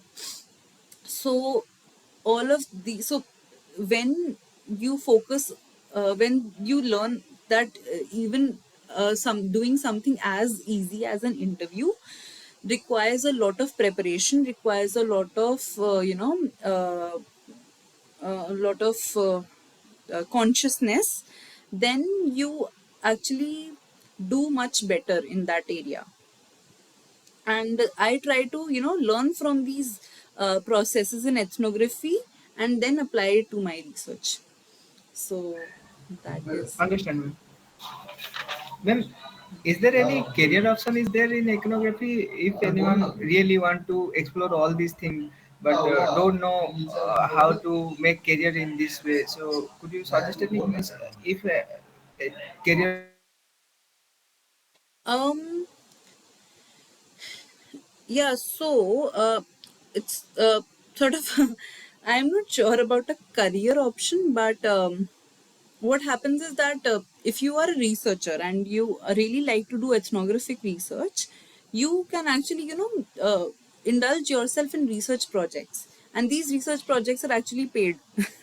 And it's not that you are doing it for free. No research project you do for free, right? So you can if you're very very motivated to learn about ethnographic research, you want to do an ethnographic research in your career, then you might want to do a PhD in which you take up a topic that allows you to do ethnographic research. Or then you might just associate yourself with research projects, you become research associates, you become research interns in the beginning, associates later. And then finally, when you become a whole researcher, so your career becomes a research of that of a researcher, then you can conduct your research whatever way you like. And if you like ethnographic research, then you can do it, obviously.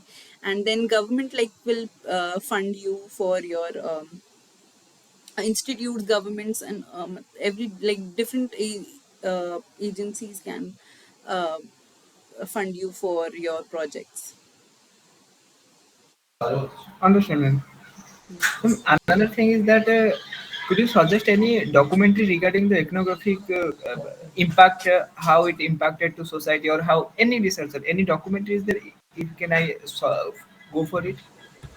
Um, Actually, documentaries are maybe like some sort of ethnographic researches on in themselves. Because they are either they could be case studies, either they could be ethnographies, and things like that. But I'm not sure if there are any documentaries specifically. We might not call them documentaries if there are ethnographic researches. In the course itself, you will find a lot of studies and lot of films that are provided in the course. Those will actually tell you that how ethnographies are represented. So people have conducted ethnographic researches and then made movies out of it, like films basically. So you can go through them. Apart from that, I don't know about any documentary that talks about how like ethnographic research is important and how people do it. I'm really not sure about that, but obviously you can. But it's the other way around actually, that ethnographies have resulted into movies or documentaries. So that is how it works. You can explore a lot of things. You will find that certain like making a whole movie. So when you watch a movie, you might find out that it sort of involves ethnographic approaches to it. So that is uh, sort of there. Understand, ma'am. Yeah, any more questions, Debashish? Anything else that you want to know? Uh,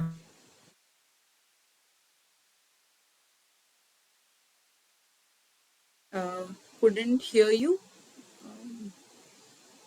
There's a network issue. you, ma'am. Am I uh, audible? yeah, now you're audible. No question is there, ma'am. Acha, acha. Okay. Yes. So we will be finishing off with the week 7 in the next final problem solving session, if there is any. And we will be covering, so there is covering week 8, which is just the final conclusion week, and talks about a lot of different studies done by different professors at IIT Bombay, and which have involved like sort of ethnographic measures into their research. So we will be doing that, and till then, if you have any queries, you can come to the next problem solving session, and I'll be here to help. Yes, ma'am. And thank you so much for coming, joining in, Debashish. It was a very nice time interacting with you, talking to you. Thank you for joining in. Ma'am, one question is there. Mhm. Um, can't hear you again.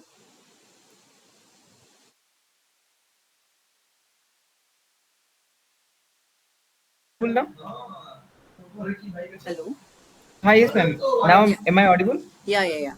Now you're Ma'am, audible. in the next season, not in the next season, means in upcoming courses, Hmm. is there any, so the Professor Nina Savani's any courses upcoming course will come, ma'am? Regarding the sociology or something is there? I'm not sure because these courses are rerun courses. They have been there recorded, and they sometimes enroll students, but I am not sure that it might come in a upcoming cycle or not. You have to like just check it for yourself. And later I also give the exam is not a problem, na, ma'am. Means I'm not registered for the exam. Later I can give That's the. yeah. So you can register in the next course whenever it is run again. So you can register for it and then give the exam. That's not a problem.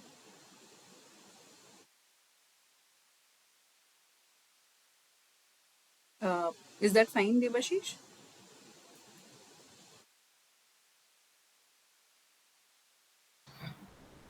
Hello, yes, ma'am. Am I Yeah. audible now? Yeah. Now you're audible. Yes, ma'am. Clear, ma'am. Due to network issue, the problem is there. Yeah. I could sense it. Okay, ma'am. That's today's topic is clear. I understand all these things. If any doubt is there in the next season, I will ask you. Sure, sure. Yes. So we might be meeting on Thursday. I'm not sure if the next session is on Thursday. You'll get the email about it.